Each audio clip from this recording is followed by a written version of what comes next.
co-founder of Scoreboardpressure.com. Vin, welcome to the show. Thank you, Darren. Good to be here.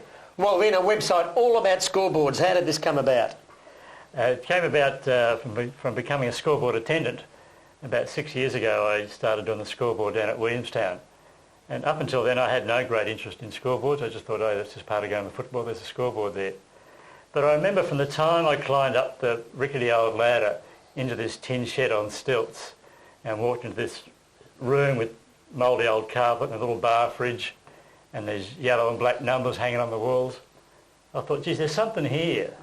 There's a story here about this tin shed on stilts at Williamstown. And then I thought, well, how many footy grounds are there? How many scoreboards are there? How many stories are there? So as a journalist and as a footy fan, I guess I got really interested. And then one by one, I started taking photos. Paul Daffy put me in touch with Les Everett, a football writer over in Western Australia, and discovered that he had an interest in scoreboards as well. So we put our heads together and thought, let's just have a go at doing a website, and we called it Scoreboard Pressure, to try and retrieve that phrase from what it's become. And now, 4 years on, we've got about 300 scoreboards up on the site. And not just about, architecture and tin and paint, it's about people as well. Well, as a journalist and a scoreboard operator, those two interests had to meet, but you're able to tell stories about them, and that's the beauty of the site. Thank you. I'm always keen for a story. I had to teach myself to take photographs to do the website, and then I thought, well, photos can tell stories, but I love to write. So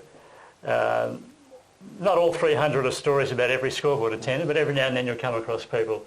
And I remember the chap at Port Melbourne, Peter at Port Melbourne at the North Port ground, and similar old dilapidated scoreboard, which has since been transformed electronically. And I thought he might be all sentimental about his scoreboard, that he'd been there for 30 years and doing the cricket and the football since the mid-60s. And I said, will it be sad to see all this go? He said, no, it's dirty, it's dangerous, it's dusty. He didn't care less. He didn't care less. So all these scoreboards, you think about scoreboards around country Victoria or anywhere else, and really, they're all unique. They are. There's quite a lot of them that are sort of homemade, or not homemade, but they're made by the club. They might be made out of timber, they might be in a bus shelter, they might be made out of corrugated iron. Like you get a Birregurra, and a scoreboard there is made out of pine logs, and that reflects the township and the industry in that area. You get sunshine, and there's a bus shelter that's probably nicked from somewhere, and That's a beauty. Have a look at that. It's Western suburbs. I think St Kilda, the peanut farms, an old bus shelter as well, it's a bit different. Mate, Yeah. but it's part of our social history.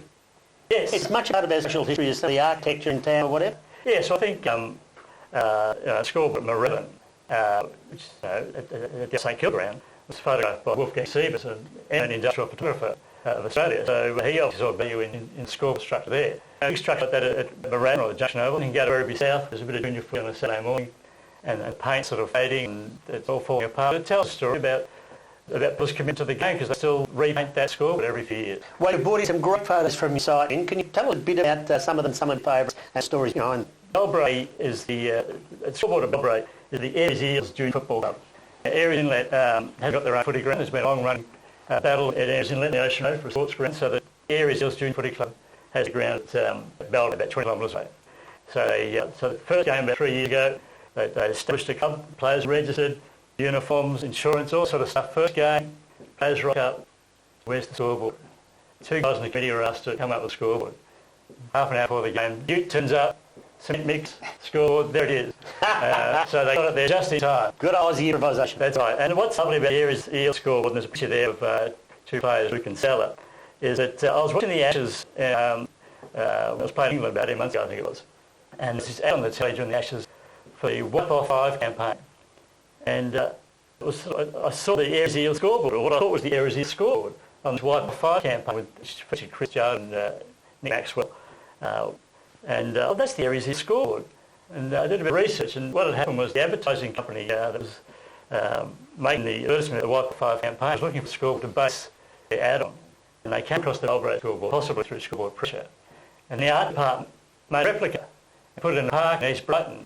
and then filmed this little kid nicking number 5 off the scoreboard. Ah, yes, I remember it. Yeah, and then dismantled the scoreboard and it's probably in the backyard somewhere. So I really enjoy those sorts of stories. And what's unique about this one here at Bridgetown? What's distinctive about this photo in Bridgetown from the lower South West Football League in West Australia is there's the colours that they have for each team. Rather than the name of the team, they've got the club colours.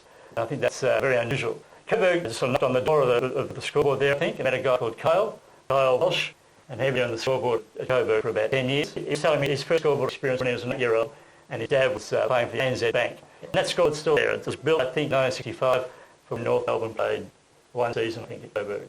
There's a lot of good VFA scoreboards on there at the VFA grounds. One of luckily amongst our photos there, taken in 1987. My Ponga. Australia. This is one of our few South Australian photos. My Ponga is near McLaren Vase, is one of Liz's photos. Now this is a very historic one, dating back to the start of the last century. MCG, 1901. We've actually done the history of the MCG scoreboard. We've got quite a few photos about the MCG scoreboard and its various changes. Probably best known MCG scoreboard was there from up until 1982 and is now Monica, so that's been preserved. And we've got terrific shots of the Monica scoreboard as well. What's this one here, Vic? Done for Western Australia, it's the Offshore Football League, which is a social league in Western Australia. That's the grand final from a few years ago, and they used chalk and an old rag to change the scores. Very authentic, I reckon. And Gazer.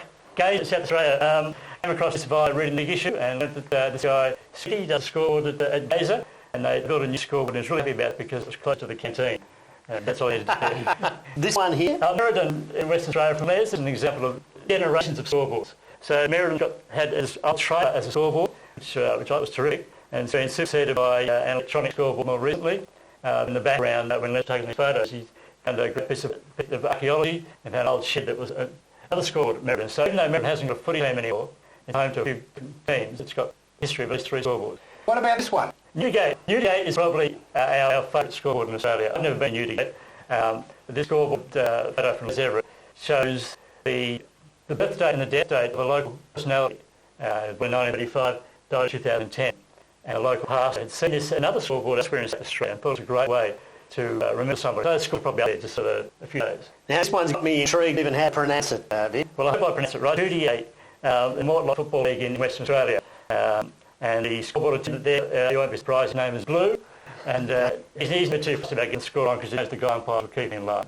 Tambler. Tell us about that one. Tambler, this is a lovely photo of twins who do the scoreboard Tambler. And to me it sums up the joy of going to the football and the joy of being involved in the football. And that's one thing I like about with scoreboard attendant. You see the game from another perspective. This is from inside the Chipping scoreboard. You can see North Height and South Height and Armsbury. But I was trying to find these. I was in the Preston scoreboard a few weeks ago and found lots of scoreboard names there. Some on the Geelong West scoreboard. They tell the stories as well about clubs that have been and gone perhaps. And our old mate Paul Daffy's even got a photo here, Vic. He has indeed. Yeah, it's from Danaher country, from Gary, from Ballsbrook from 2001 local rights. It's a great old black and white photo by Paul. There we see a scoreboard saying Eildon. What's that ground out of just now? There's some sheep on it. This is another favourite. This is the field from Yuck. And this photo was taken by Eric Algra, who's a very fun photographer, and he generally sent us photos. And we're trying to work out why this old rusty scoreboard is on this fence in this farm. So if anybody knows, get in touch with Scoreboard Pressure. Mysteries around the place. Anybody that does want to send some photos in, can just the name of that scoreboard again, the website again? Yes, simply scoreboardpressure.com. There'll be contact boxes there, details there. Send us a few JPEGs, send us a few sentences, and then I can put them up there and we can spread the word. Vin, keep up the great work, mate. I thoroughly enjoyed reading your work, and we look forward to catching up again soon. Best of luck with Scoreboard Pressure. Thank you. Daryl, you've been. Our very special guest today, Vin Maskell from Scoreboard Pressure.